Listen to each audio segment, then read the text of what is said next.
গল্পটি শোনার মতো। আশা করি তোমাদের দাঁড়িয়ে যাবে এবং তোমরা হাতে কাজ করতে বাধ্য হবে। তোমরা হেডফোন লাগিয়ে বসে যাও।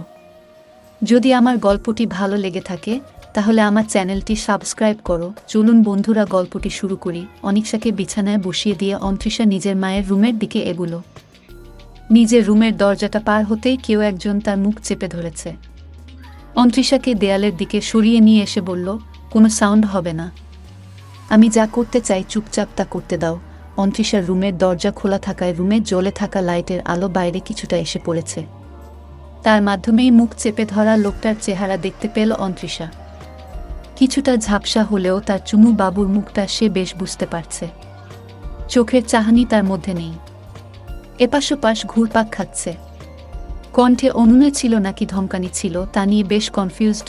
কেন এসেছেন উনি, তাও এত রাতে? এই বৃষ্টিতে ভিজে মাথার মাঝারি সাইজের চুলগুলো ভিজে কিছুটা ল্যাপটে রয়েছে। কপালে মনে হচ্ছে চিন্তার ভাঁজ, না হয় অস্থিরতার ভাঁজ রয়েছে। কিন্তু ল্যাপটে যাওয়া চুলগুলোর জন্য ঠিক বুঝে উঠতে পারছে না অন্তরিশা। খানিকটা ভয় পেয়ে হাতগুলো গুটিয়ে নিয়েছিল নিজের জামার আড়ালে। হালকা আকাশি কালারের জামা পরেছিল সে, কিন্তু পালকের মুখটা দেখেই অন্তরিশার ভয় কেটে গেল। কেন কেটে গেল সে জানে না, কিন্তু এটা বুঝতে পারছে এই মানুষটাকে দেখে ভয় পাওয়ার কোনো মানেই হয় না। পালক অন্তরিশার মুখ থেকে নিজের হাতটা সরিয়ে নিল। চোখে চোখ পড়তেই চোখটা সরিয়ে নিয়ে অন্তরিশার বা হাতটা টেনে ধরে বলল, তোমার চোখে মুখে ভয়ের ছাপ আশা করেছিলাম। অন্তরিশা পালকের কথার পিঠে কি বলবে বুঝতে পারল না। তার যে কেন ভয় পাচ্ছে না সেটাও তো সে নিজেই বুঝতে পারছে না। পালক নিজের পকেট থেকে একটা মেহেদির কৌটা বের করে অন্তরিশার হাতে দিতে শুরু করল।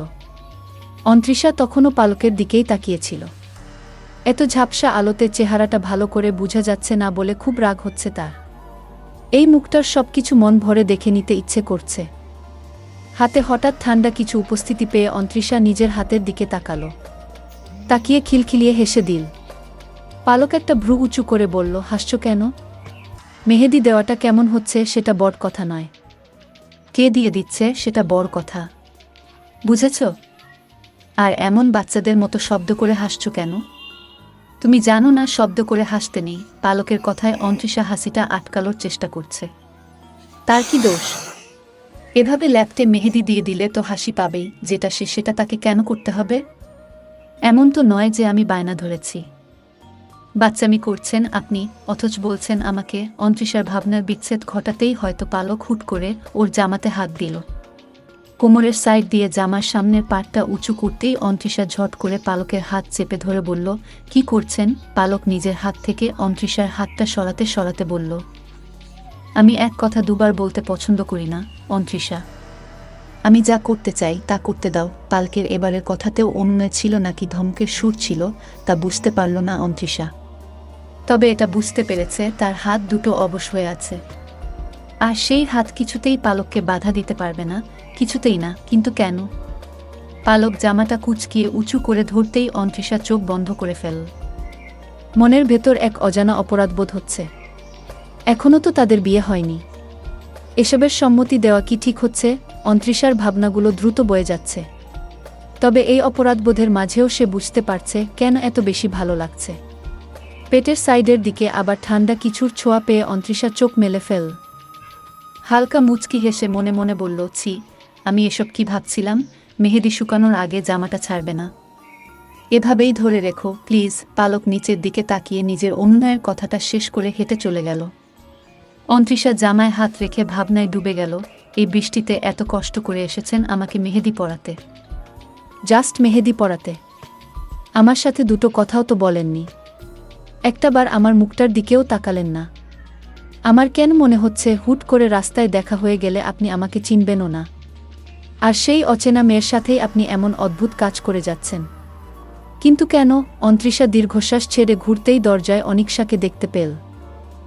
এত গভীর নয়নে সে কি দেখছে? এবারও কি আপু সব দেখে ফেলেছে? অন্তরিশা কিছুটা লজ্জা নিয়ে আবার নিজের রুমে ঢুকে গেল।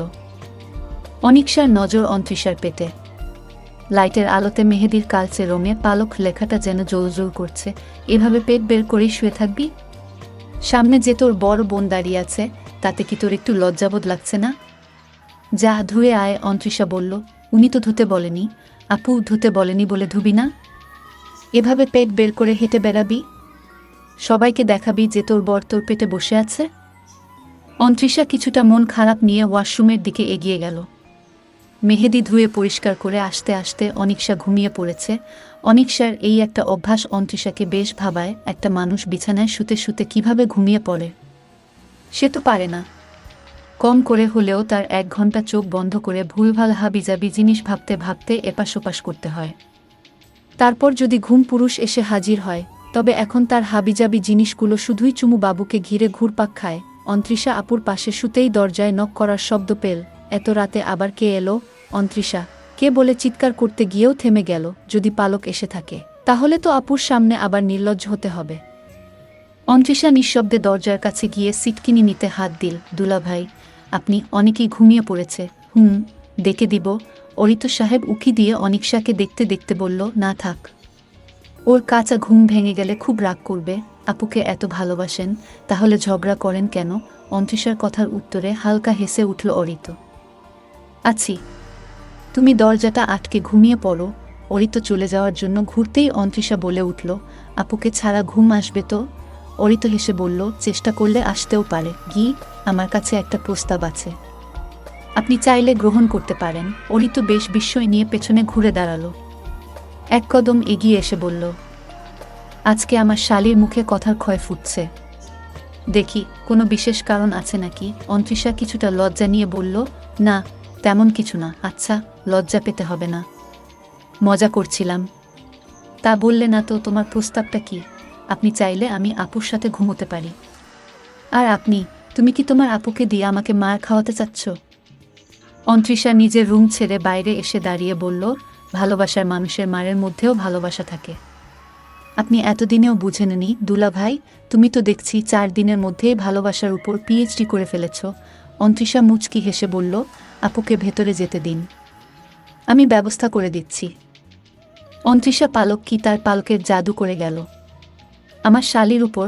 অন্তৃষা আবার লজ্জামাখা মুখে বলল, আপুকে একা রেখেছেন? আমি গেলাম। অরিত মুচকি হেসে বলল, কিন্তু তোমার আপু যদি আমাকে বের করে দেয়? অন্তৃষা মুচকি হেসে বলল, আপুকে এত ভয় পান?